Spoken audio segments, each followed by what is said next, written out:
I'll tell you a funny thing about this meeting.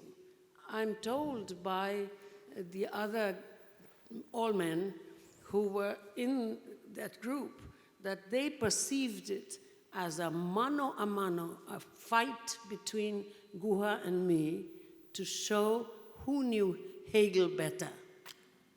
And I was actually very afraid. But at any rate, so you see, these are strange details from an academic person's life. But I had given the talk the year before, and it was then called Power and Desire. Power and Desire. Why did I give that talk? Remember that in 1983, I was, in fact, 41 years old, and I had been promoted to full professorship already in 1975. Okay, so I was not a young person. I was 8 years into full professorship at a US university. Why did I give this talk? Why? What was it? It's about my grandmother's sister. The talk is about my grandmother's sister, who hanged herself when she was 16 or 17 years old in 1926.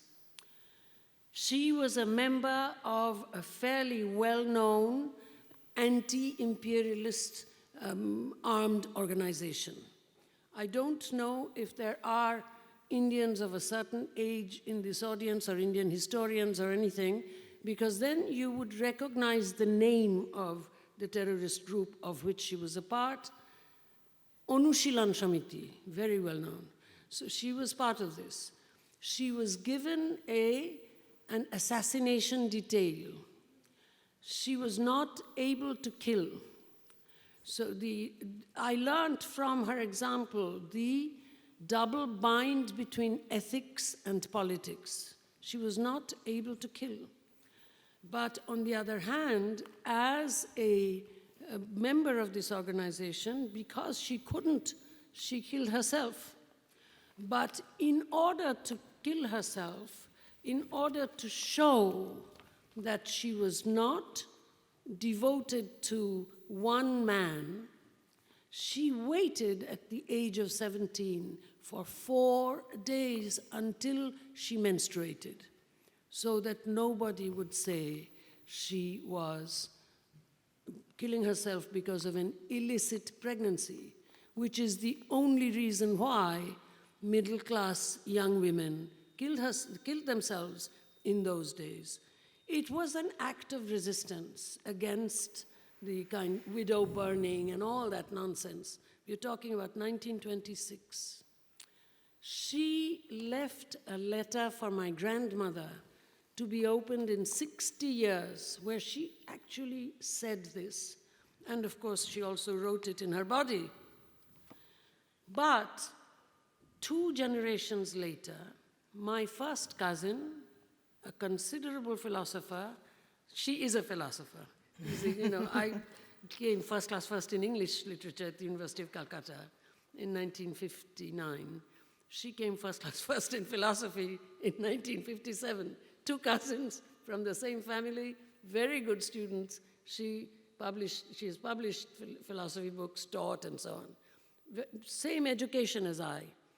She asked me, why are you interested in this family scandal who killed herself because of an illicit pregnancy? And then in rage, I wrote, The Subaltern Cannot Speak, because she had spoken, she had written in her body that it was not an illicit pregnancy. And this was another woman in the family who was as well educated as I was, who had already forgotten it. So by cannot speak, it was an angry remark, like the remark, there is no justice. That doesn't mean there is no justice. And by cannot speak, I had meant that her speech act could not be completed. Now this was, I gave her name, her story, everything. But my mother was very troubled. My mother said, well, you're giving her name. I said, Ma, nobody will notice because I'm not saying she's my grandmother's sister. If I had said it, then people would love me. You know, like people write, my great-grandmother was a slave. Why are you putting that in? Write about slavery. You don't have to pay yourself a compliment with all your audience, because you're upwardly class mobile and you're at a university. Why are you presenting yourself like this? So therefore, because of this, I had not written that she was my grandmother's sister. So nobody noticed her story. All I got was hostile reactions published that I had refused, voiced. Am I a stupid person that I would, at least even if I thought so, that I would write that? So nobody understood the rhetoric, nobody looked at the story. They all simply thought that I was making a cliché point, which they themselves thought, that I was saying that nobody but the subaltern could speak for the subaltern, number one, which I wasn't saying. And number two, I was refusing a voice to the subaltern. So but this story was written before I met the Subaltern Studies group. So I put in the word subaltern later because I became a member of the collective and so on. And the understanding of the word subaltern that I now carry is folks in social groups who cannot access the structure of welfare provided by the state. No access. So you can have so-called paperless immigrants. You can also have people who are so way below in a society, in Africa and Asia, those are the two places I work, and this is very much more dangerous, that although they vote body count, but they have no access to the structures supposedly provided to the citizen. That's a subaltern.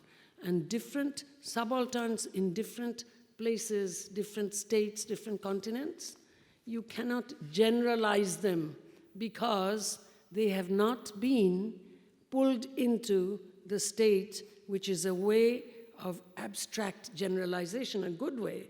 You cannot generalize them. So and the reason why I came into it was, in fact, Olivia has written a very excellent essay where she questions the kind of individual sense of being the object of racism and so on. But the reason why I came into it was individual. And my very dear friend and ally, Edward Said, also had a moment like that. We were well-placed immigrants, right? I mean, my family was not as rich as Edward's, but my parents were intellectuals. So intellectuals, there's a class thing there. They go across even if they're not rich. But so I had this really rather silly autobiographical moment in the United States, which happens to well-placed immigrants. I mean, I was a full professor at a university, not at all a subaltern. I thought to myself when I was asked for an essay on French feminism by Yale French Studies, and at the same time to do the essay on deconstruction by critical inquiry at the University of Chicago, a very high-up university, I had a very individualistic crisis of consciousness, exactly like Edward, who told me at a certain point he had suddenly had the feeling, I was Orientalized. You see, these are autobiographical moments that are best ignored, but I had this feeling, why have I become an expert on French feminism and deconstruction? And so I turned away from French criticism, and it was very hard for me to do that. So therefore, I went into, I began with a critique of French critics, well-known French critics, and I went into my own family, my own class, and where people are leaving in droves. This is not what they want to hear. And also, also a woman, that's not strictly speaking a subaltern, the person who became the hero of Can the Subaltern Speak. So that's how I came into the question of the subaltern. Okay. Have we used up 20 minutes? I don't know. I must say, I don't have my watch, but you should time me, because I'm not timing myself. I kind of agreed with myself that I wouldn't, because I'm just so honored you're here. And don't forget, Gayatri Spivak flew in last night and has to fly back tomorrow, just here to speak for you. So I want you to give as much speaking time as possible within this first 50 minutes. So my second question for you, because now I'm really touched by the story of your grandmother's sister, and I think it is extremely powerful, and I can totally imagine how this inspires so much years of work and thinking and in your influence. So I was wondering if you could explain us shortly how to you, because in 2008, you started also to speak about a new subaltern. How for you the idea of subaltern changed with time, with growing older, with the times changing? As you said, we have the subaltern changed because we have internet now.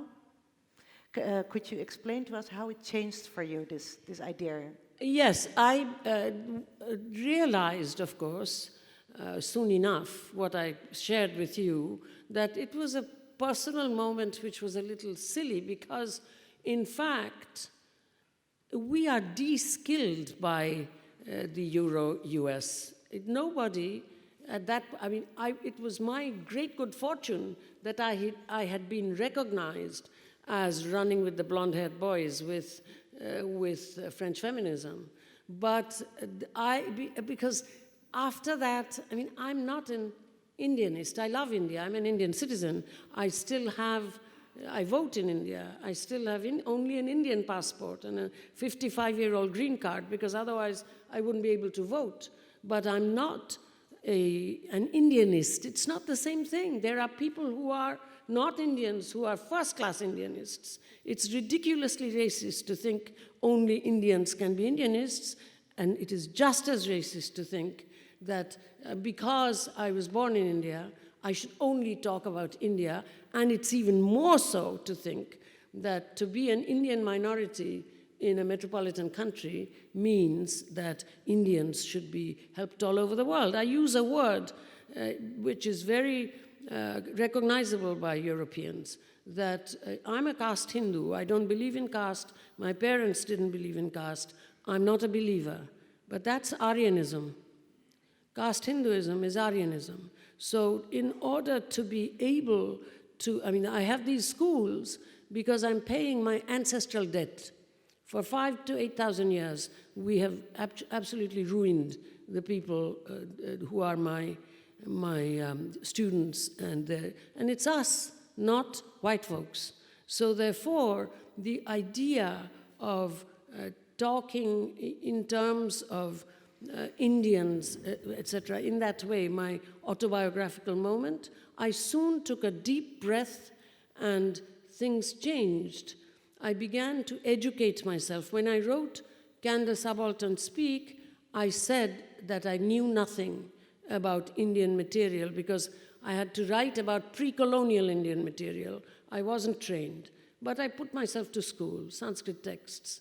I put myself to school, and I did it. But I wrote that because I don't know anything about Indian material, it would be easier for me to turn it into a sentence, which is how my students are trying to cope with material they don't know. But I knew I didn't know. So I turned it into a sentence from a white person, Freud. I turned it into a sentence like a child is being beaten. That's one of Freud's sentences. I turned it into a sentence, white men are saving brown women from brown men. But that was because I was ignorant. But folks, I wrote in such a way it was too difficult for people to understand. This sentence is still quoted as if I wanted to make myself a faceless brown woman. No. But at any rate, so I realized that I had to learn more so that I didn't need that kind of stuff anymore. So I began to recognize that the subaltern in India was not my, whatever it was, she was a middle-class woman.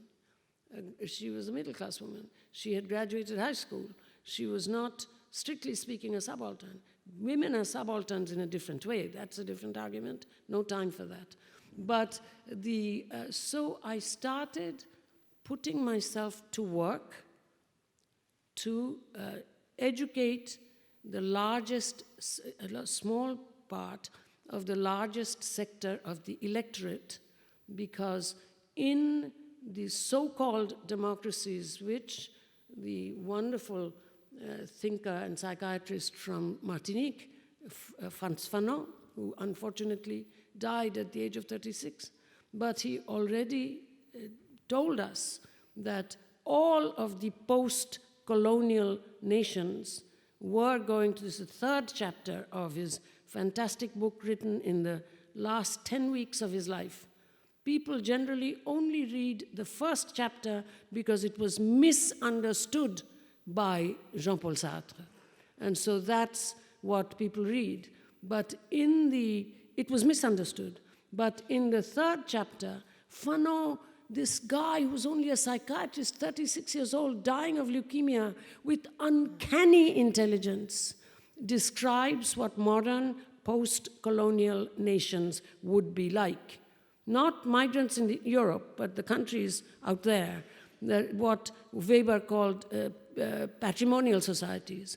In other words, with the structure of democracy, keeping up a one-party state, through patronage, by allowing the largest sector of the electorate to be uneducated below a certain class apartheid in education. I should know. I've been teaching in that section now for 30 years. So therefore, this became my work, to work for the subaltern as a teacher, not just raising funds and building houses and giving textbooks. That's okay, but it's generally useless. It's the quality of the education, intuitions of democracy. It's extremely difficult with the very poor. So that's what my work with the subaltern became.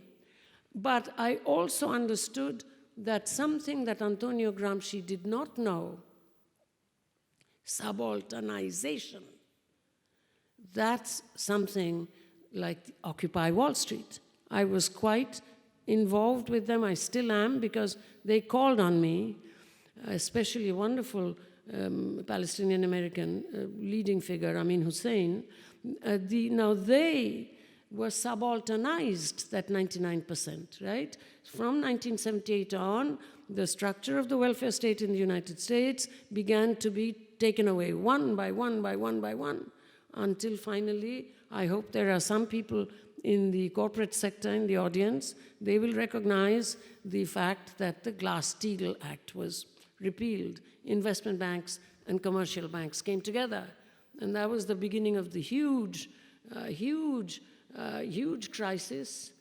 And so the middle class began to be subalternized, because if the welfare state disappears, then remember the definition of the subaltern.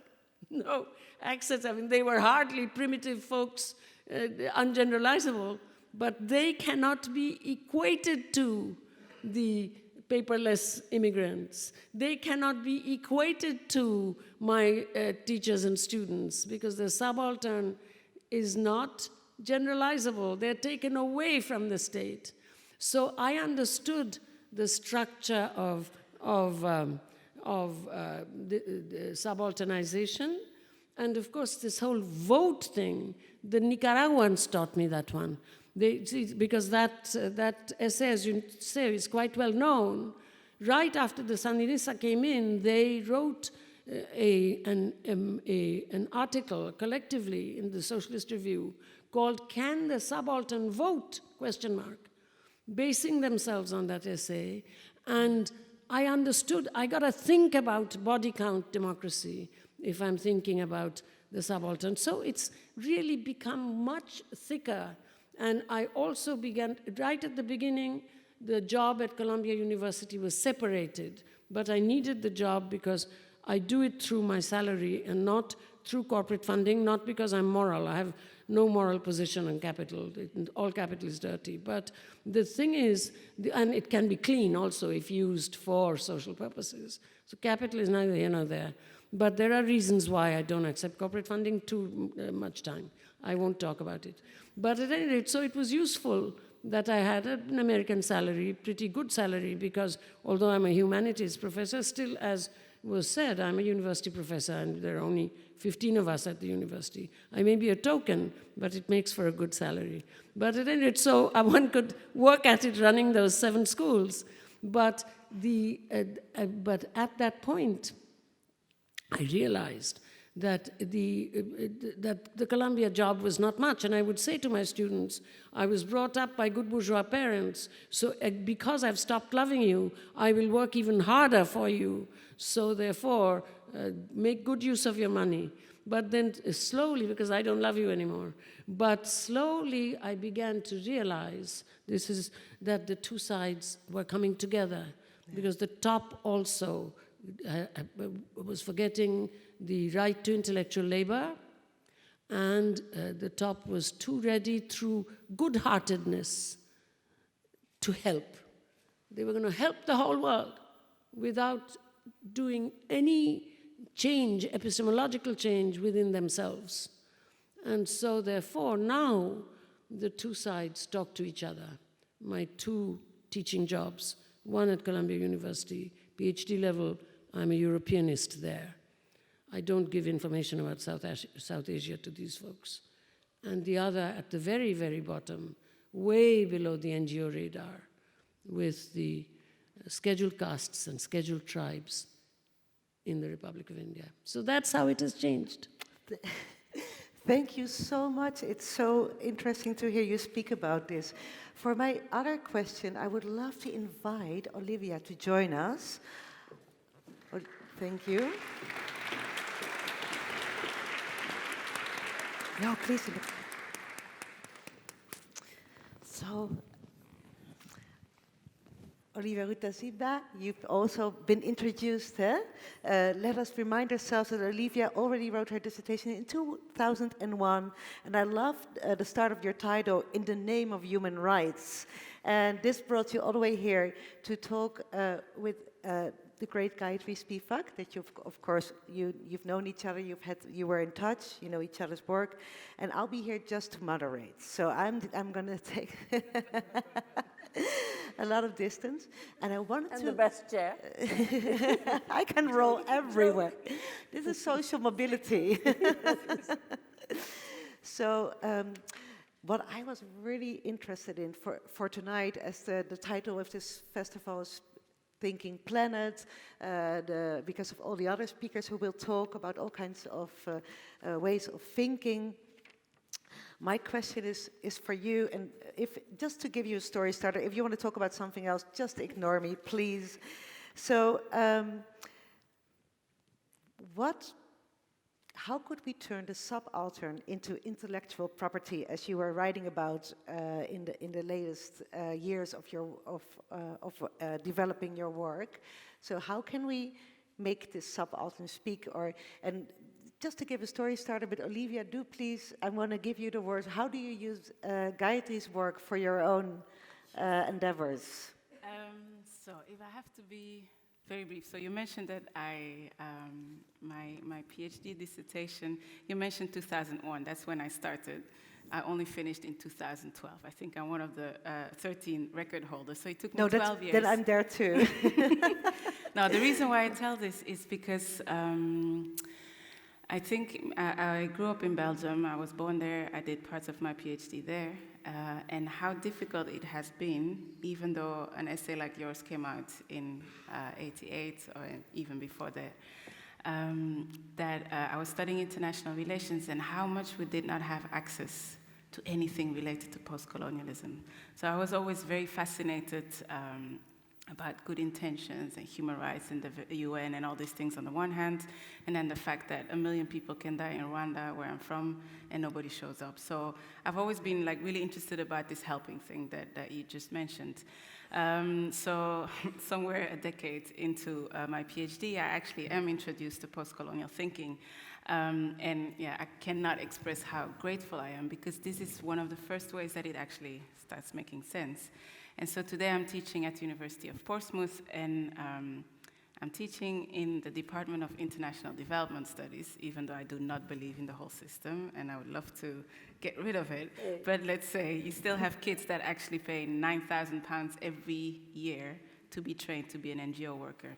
So for one way for me to try to take seriously their good intentions because they are there, but then somehow also how they get trapped in this whole colonial system, one of the first things I make them read is Aimé Césaire's discourses on colonialism, and also Can the Subaltern Speak? And obviously they're a bit intimidated by it, but one of the ways I see, as you were mentioning, how people are misunderstanding it, is that they see it as, oh, we should just give the microphone to these poor people far away, right? So we try to work through that to say that it's not about that.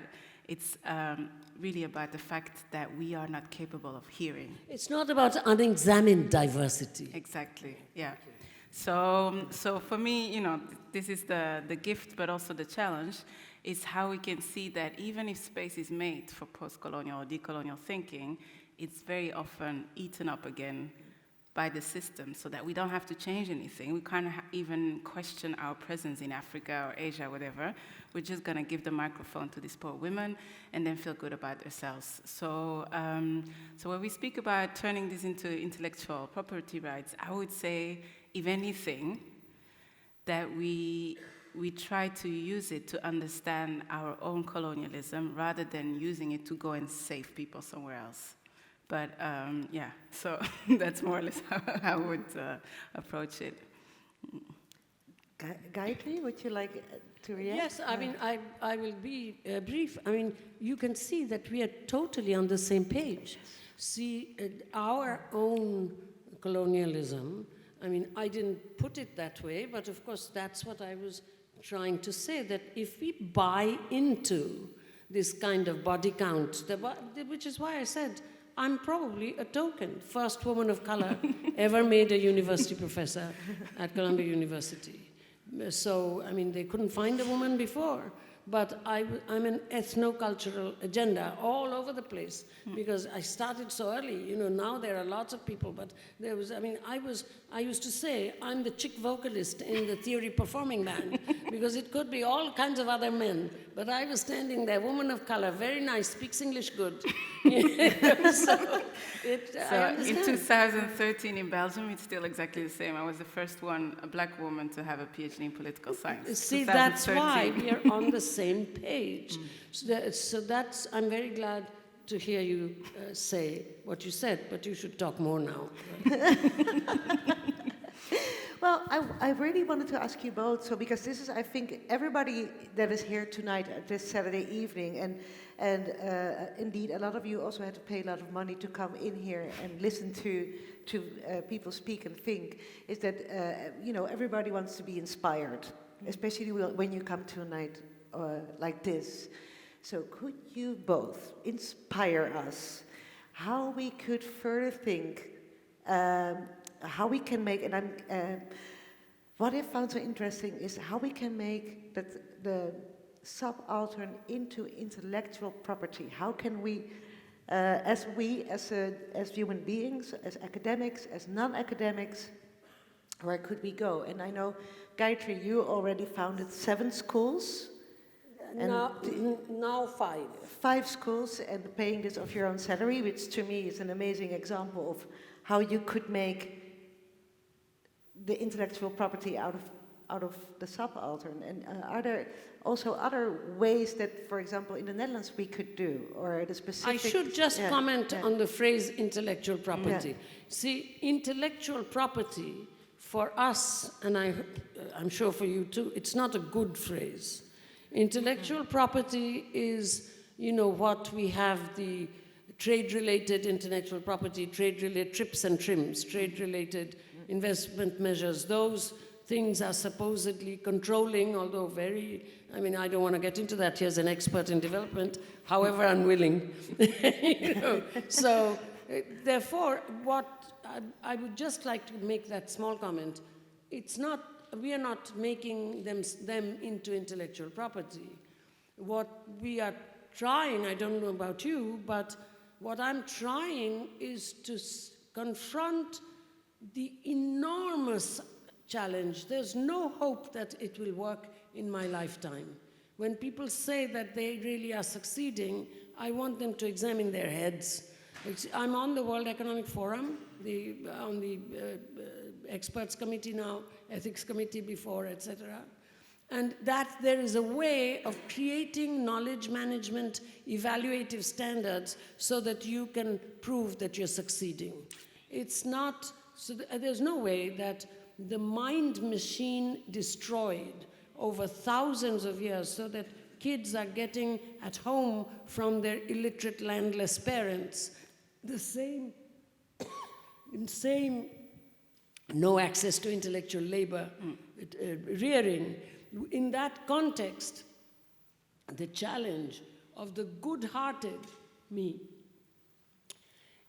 incredibly super-educated, also me, person, learning that to be equal is not to be the same, that these minds damaged by my class and caste have to be, they're not dumb. Don't think I'm saying that the subaltern is unintelligent. But to use intelligence is something that our parents taught us, which we and society allowed us to use.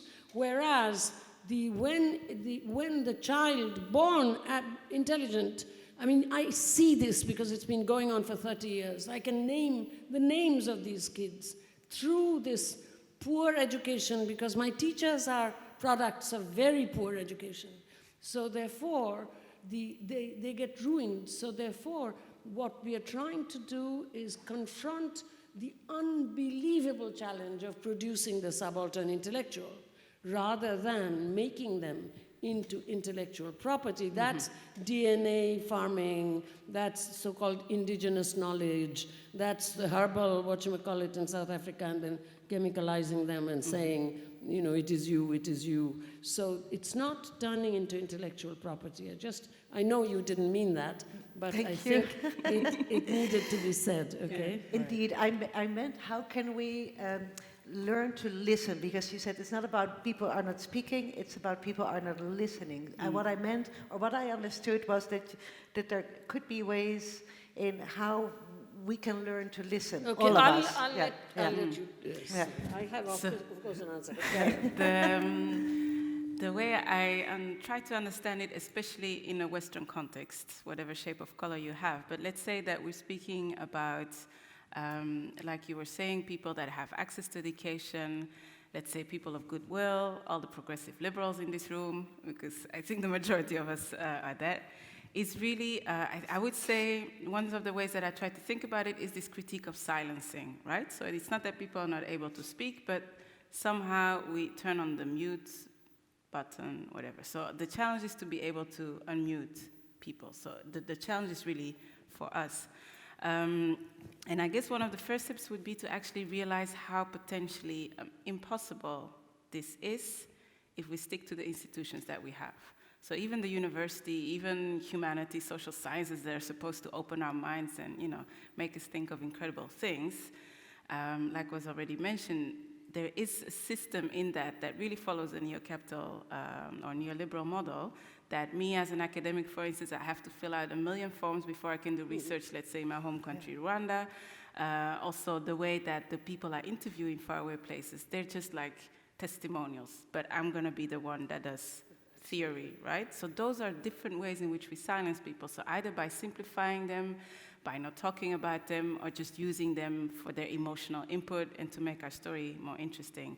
So I guess the challenge would be to think through what would fundamentally change about our thinking if we took all the people that we try to include in our stories as the experts and not just as the testimonials. So if we say this, for instance, in the case of something in Belgium or Flanders, the whole hysteria we have about Islam, women wearing their headscarf and everything, if you noticed, all these discussions, whether it's in universities or on the TV screens, are done in the actual absence of Muslim women with or without headscarves. So to think about, white men saving brown women against, it's not as simple as that. It's more that when we finally invite these veiled women on our TV platforms, is to say, how do you feel about the ban? Whereas, if you look at the whole spectrum of all different women that are either Muslim or not, there's so many different reasons why they wear or they don't, but they are never the ones that set the agenda of the conversation. So they're just, like window dressing. So I would say these are some of the important things. But then when we come back to intellectual property rights, it was one thing I was thinking. Often I use the example of the Ebola crisis in West Africa, where we see that, we look at it, again, as progressive, we really care about all these, thousands of people dying. And then we worry about how many doctors should we send or how many euros should I SMS to whatever organization to give them some money. Whereas the thing that is actually killing people is not that they get Ebola, but that they get it in Conakry, that they get it in some place in West Africa. Because if you get it in the US or in Spain, you don't die of it. So it's a political problem. It's not the disease. And the political problem is something we had something to do with. Structural adjustment policies in the 80s that completely broke down the systems, but also the intellectual property rights and patents that we have on medication. So when we try to think about a desilenced way of solidarity, there is so much more work that we can do here without sending our sons and daughters to the third world to do whatever. Yes. Lobbying our European parliaments about property rights. These are things that in the long term will save many more people than me sending music for life, whatever, SMS. You can still do it in the meantime, but just to have an idea about... And this is such an unpopular position. I know. I'm so glad you're also saying it. Yes. Anyway, I wanted to supplement this that Olivia just said. This work really has to be done in Europe, not to give in to the instant soup model of being good, being nice. And in fact, this a critique of the music stuff is in that wonderful film called Bamako by Abderrahman Sissako. I mean, there is so much more being critiqued there right after the first meeting of the World Social Forum in Bamako. But since that film is available to you, I'm not going to talk about it anymore. But the work that has to be supplemented is in the actual post-colonial nations as well, because without that supplementation, what happens, and I know you'll agree, what is happening now, especially with what's happening in the United States, the diasporics in the metropole, the actual continents are becoming adjuncts to the diasporics in the metropole. And the diasporics in the metropole, especially the ones who are radical intellectuals, academics, etc., students, their affective connection does not exist in the post-colonial nations. I mean, the ethnic envy, and caste envy, all of these kinds of things, it's not so that there is a certain kind of model among the elite in those post-colonial nations. Fanon wrote about this, for whom, as to quote Fanon, the good whites are the best friends after independence, rather than, the so-called nationalized bourgeoisie, rather than going back into the countryside. So therefore, the work in the actual post-colonial nations is rather different from, because the minorities here are sometimes genocidal majorities there.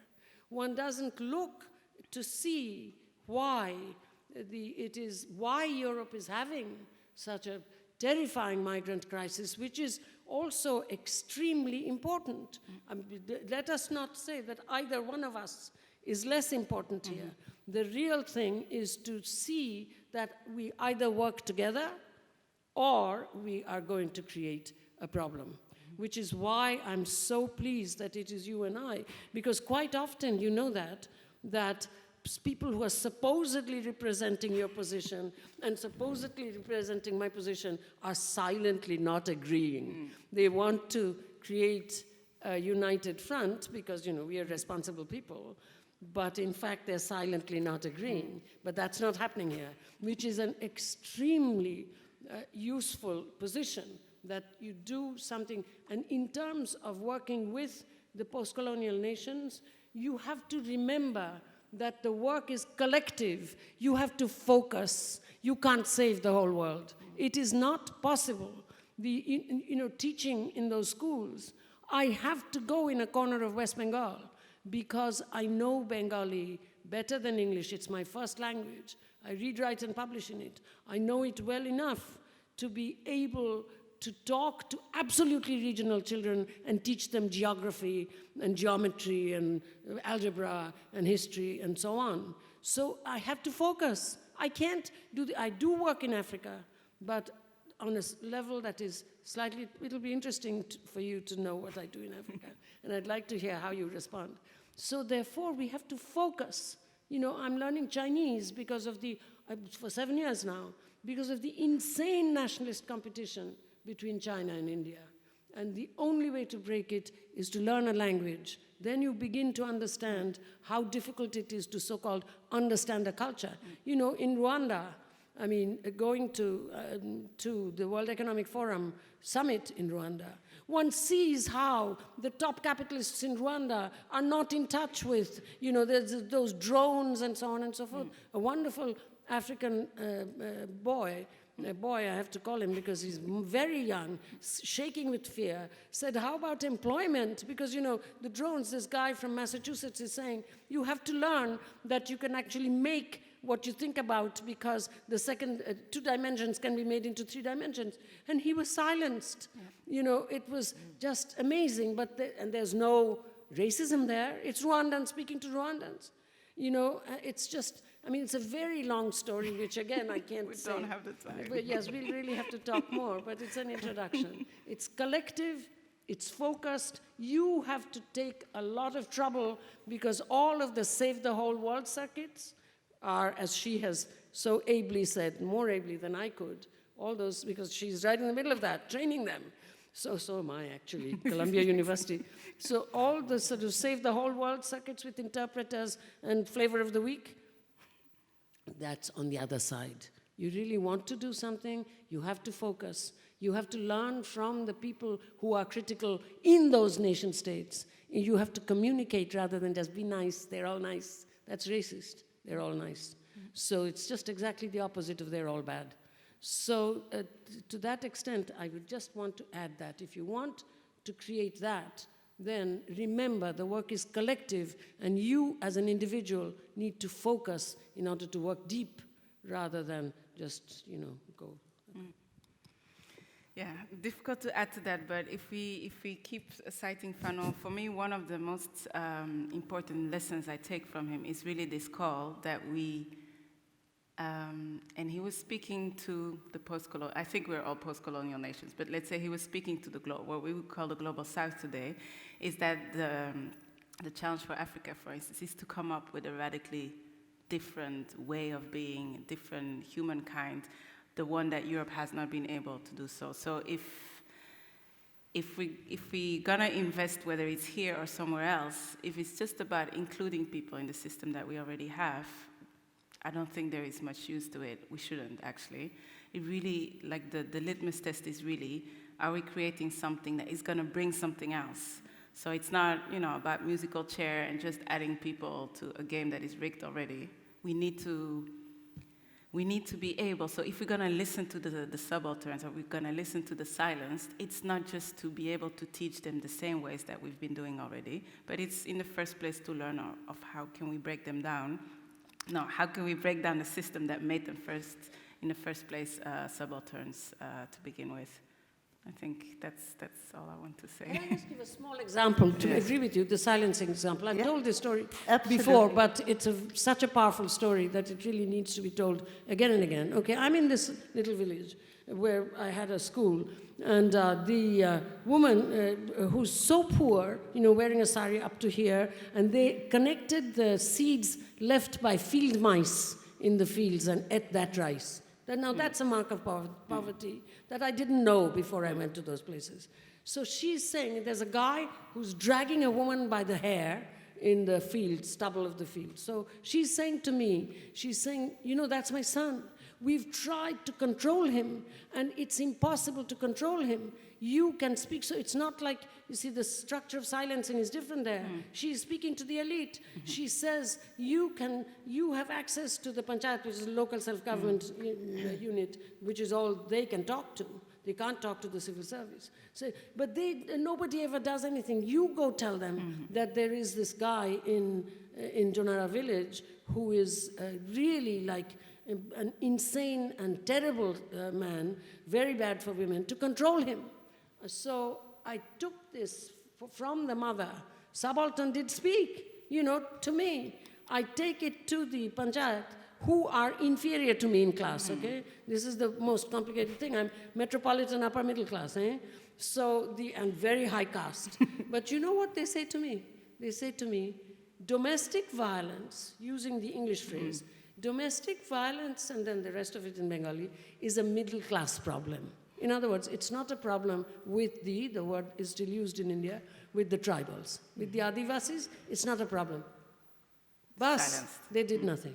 So this is, you see, it's more complicated than just not being able to speak in a classroom or something. Because she did speak, but there was no infrastructure to hear, to listen. It's not just personal racism, it's a structure of the state. So this is a very powerful observation, and I think, could you quickly, as a last question then, explain to us how you both think about the use of language and terms, how people understand themselves, for example, as women or as refugees, in which they are tied to already existing structures of power, and so how can they make themselves heard within these already existing structures, and to change those? Or do we have to change top-down, or what is the difference between the individual and agency and the structure that's already there? Quickly. In the last 5 minutes. You left the big question to the end. I do think there's no way we can answer this question without thinking of positionality. So it really depends who is answering this question. So for me, the most fruitful way in which to understand the label subaltern is not as a descriptor necessarily, or just a descriptor of who people are as a total descriptor. For me, it's a lens to understand power structure. So it's never an individual thing. Yeah. So when there are moments that it might be useful to speak about blackness or African people or subalterns or refugees, whatever, when we are trying to actually claim a space or to really call against power inequality and violence and everything. On the other hand, if this is used as the only way to give a person an identity, then it's going to be oppressive again. Yeah. So I would say whatever language you use, don't ever think that there is an objective space in which you can just use a word that is always universally true. Yeah. Language is always serving, as knowledge is, a certain purpose. So if you're not clear on why you're labeling something, then the best way to go about it is to let people describe themselves, and then you will have all the descriptions of the world. Yeah. Yeah. Yes, and this is why, really we ought to talk a little, because people don't say this, This is why Marx said, there's nothing called capital, there's nothing called labor. What you may not like what I'm saying now, but that's a phenomenological approach. Form of appearance is different. It doesn't resemble the same thing all the time, right? Exactly. So the thing is that, for any kind of help, it's the policymakers. Yeah. They are my interlocutors. I have to earn the right, because of my position in the world, I have to earn the right, and that story I can't tell here, of how to move the policymakers. It's absolutely difficult. I therefore work, and this is the African story I won't tell, in research and development. That's where the academic can go into, since I don't know African languages, go into research and development. And I'd very much like to exchange and maybe draw you in what we do. So therefore, That at would be- least it's the beginning of a conversation. To me, that's a Being the audience. beautiful ending to this conversation. Gayatri and Olivia, thank you you so much. so much for being here. Gayatri, especially you who flew all the way in for one day and will be flying back tomorrow. I wish for you to thank Gayatri as much as you can with a huge applause for doing this.